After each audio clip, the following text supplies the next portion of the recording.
I sit here now, in the quiet of my small apartment, holding a chipped ceramic mug that's older than most of the memories I try to keep at bay. It's blue, with a faded sailboat etched into the side. The kind of thing you'd find at a yard sale in the 70s. My daughter Clara picked it out for me at a church bazaar when she was 9, her small hands clutching it like a treasure. "For your coffee, Daddy," she'd said, her eyes bright with pride. I can still hear her voice, high and clear, before life stretched it thin. The mug feels heavier tonight, or maybe it's just my hands, worn from years of holding on to things that slip away. I'm 72 now, and the years have a way of piling up like dust on a shelf you stop noticing until it's too late. My name is Thomas Sullivan, and for most of my life I was a mechanic in a small town called Millbrook, Indiana. It's the kind of place where everyone knows your name, where the diner on Main Street still serves meatloaf on Wednesdays and plays Sinatra on a jukebox that rattles like it's about to give up. I raised Clara there, in a modest house with a sagging porch and a backyard just big enough for a tire swing. Her mother, Ellen, died when Clara was 4. Breast cancer, quick and merciless, back when medicine didn't have the answers it does now. It was 1963, and I was 30, suddenly a widower with a little girl who didn't understand why her mama wasn't coming home. I didn't understand it much myself, but I learned fast that grief doesn't wait for you to catch up. You just keep moving, one foot in front of the other, for the sake of the ones still counting on you. I wasn't perfect. God knows I wasn't. I worked long hours at the garage, coming home with grease under my nails and a tiredness that settled into my bones. But I tried to be there for Clara. I'd wake her up with pancakes on Saturdays, the radio humming low with Johnny Cash or Patsy Cline. I'd sit through her school plays, clapping louder than anyone, even when she was just a tree in the background. I taught her how to change a tire, how to bait a hook, how to listen to the world when it was quiet. We'd have dinner every night at the kitchen table. Nothing fancy, maybe pot roast or tuna casserole, but always together. I'd ask about her day, and she'd talk, her words spilling out like water from a faucet. Those were the years I thought would last forever, the ones I built my life around. Millbrook in the 60s and 70s was a simple place, caught in the hum of a world that was changing faster than we could keep up. The Vietnam War was on everyone's mind, flickering on our black and white TV while Walter Cronkite delivered the news like a sermon. I wasn't drafted, flat feet of all things, but I fixed the cars of boys who went and didn't come back. Clara and I would go to the 4th of July parade every year, her waving a little flag while the high school band played Sweet Caroline. We'd share a root beer float afterward, the kind that came in a frosted glass at the soda fountain. Life wasn't easy, but it was ours, and I thought it was enough. Clara was my world, you see. I'd watch her grow, from a gap-toothed kid with pigtails to a teenager with dreams bigger than our little town. She loved books, always had her nose in one. Nancy Drew, then Judy Blume, then those thick novels I couldn't pronounce. I'd drive her to the library every Saturday, waiting in the truck with the radio on while she piled up books like they were gold. I saved every penny I could, knowing college wasn't cheap, even back then. When she got into Purdue in 1979, I was prouder than I'd ever been. I framed her acceptance letter, hung it above the fireplace next to Ellen's old cross-stitch of a sunflower. "You're gonna do big things, kid," I told her, and I meant it. But growing up changes people, doesn't it? Clara went off to college, and at first she'd call every Sunday, her voice crackling through the phone line, full of stories about classes and new friends. I'd listen, nodding even though she couldn't see me, picturing her in a dorm room I'd never visited. She came home for holidays, her laughter filling the house again. But there was a distance in her eyes, like she was already halfway out the door. By her junior year, she met David, a business major with slick hair and a smile that didn't quite reach his eyes. I didn't trust him, but I kept quiet. Fathers don't get to choose, do they? You just hope you've raised them well enough to choose right.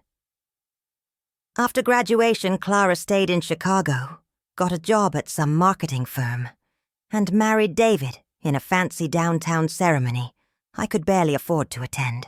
I walked her down the aisle, my chest tight with pride, and something else I couldn't name.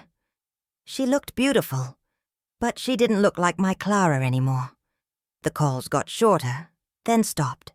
She'd send a card on my birthday, maybe a quick visit at Christmas, but it was always rushed, her eyes on her watch, her mind somewhere else. I told myself it was normal, that kids grow up and build their own lives. But deep down, I felt the thread between us fraying, and I didn't know how to stop it. By the time I retired in 2005 at 62, the house felt too big, too quiet. The garage had been sold to a chain, and I was living off a modest pension and Social Security. Clara was in New York by then, climbing the corporate ladder, her voice sharp and polished when we spoke, which wasn't often. David had left her for someone younger, and she didn't talk about it, but I could hear the hurt in her silences. I thought maybe it would bring us closer, that she'd need her old man again. So I called her one fall evening, sitting at the kitchen table with a glass of iced tea sweating onto the wood. "Clara, I'm thinking of selling the house," I said, my voice steadier than I felt. "It's too much for me now. I could use your help. Maybe spend some time together like we used to." There was a pause, the kind that stretches just long enough to hurt. "Dad, I'm swamped," she said, her words clipped like she was reading from a script. "Work's insane, and I've got deadlines piling up. Can't you hire someone? Or ask Aunt Marie?" I swallowed hard, the iced tea turning sour in my throat. "I just thought it'd be nice to have you here. It's a big change, you know. I get it, Dad, but I can't drop everything. I'll call you soon, okay?" And then she was gone, the line dead before I could say goodbye. I sat there for a long time staring at the table where we'd shared so many meals. The hurt wasn't sharp, not like a cut. It was dull, heavy, like a stone settling in my chest. I'd given her everything. Every late night fixing cars to pay for her books. Every missed opportunity because she came first. And now I was an afterthought, a task she couldn't fit into her schedule. I waited for her to call back, to apologize, to offer something. A weekend, a day, a moment. But the phone stayed silent, and the silence told me everything I'd been too stubborn to see. That's when I made the decision, though it didn't feel like a decision at the time. It felt like survival. I sold the house myself, hired a realtor who didn't ask too many questions. I sorted through decades of memories. Ellen's, recipe cards, Clara's old report cards, the fishing rods we used to take to the lake. Some I kept, packing them carefully into boxes. Others I gave away, each one a small goodbye. I didn't tell Clara. I didn't tell anyone. I found a one-bedroom apartment in a senior community, an hour away, near a lake where the air smelled clean and the mornings were quiet. It wasn't much, but it was mine, and it was enough. The day I moved, I left a note on the kitchen counter for the new owners, a young couple with a baby on the way. "Take care of this place," I wrote. "It's got good bones." I locked the door, dropped the key in the mailbox, and drove away. I didn't look back. Clara didn't notice I was gone, not for months. When she finally called, her voice was sharp with confusion, maybe a hint of guilt. "Dad, where are you? The house is sold? Why didn't you tell me?" I could have yelled, could have poured out all the hurt I'd been carrying, but I didn't. "I'm okay, Clara," I said softly. "I just needed a change. You've got your life. I've got mine." She didn't know what to say, and neither did I. We hung up, and that was the last time we spoke for a long while. I settled into my new life, slow and deliberate. I joined a book club at the community center, where we read Steinbeck and argued about Hemingway. I took up gardening, coaxing tomatoes and basil from the small plot outside my door. I made friends, retirees like me, with their own stories of loss and starting over. We'd play cards on Fridays, share stories over coffee, laugh about the aches and pains that came with age. It wasn't the life I'd planned, but it was a life, and I was grateful for it. Clara sent a Christmas card that year, the kind you buy in bulk, with a generic message and her name signed in a hurry. I kept it on the fridge for a while, then tucked it into a drawer. I didn't hate her. I couldn't. She was still my daughter, still the girl who'd picked out that sailboat mug with a grin that lit up the room. But I'd learned something, sitting in the quiet of my new home, watching the lake ripple under the morning sun. Love doesn't always come back the way you give it. Sometimes it's a one-way street, and you have to keep walking anyway. I think about her sometimes, wonder if she's happy, if she ever misses the dinners we shared, the way the radio used to hum while we washed dishes side by side. I hope she's okay, wherever she is. But I don't wait for her anymore.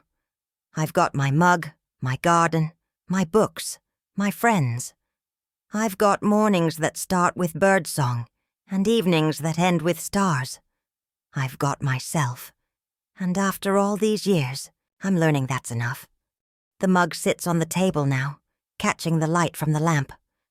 I trace the sailboat with my thumb, feeling the chip in the rim, the weight of all it's carried. It's just a mug, but it's also a story, one of love, of loss, of letting go. I don't know if Clara will ever come back, if she'll ever see me the way I saw her all those years ago. But I know this. I gave her all I had, and I don't regret a single moment. Life's like that, isn't it? You build it, you break it, you start again. And somehow, in the quiet spaces between, you find a way to keep going, one cup of coffee at a time.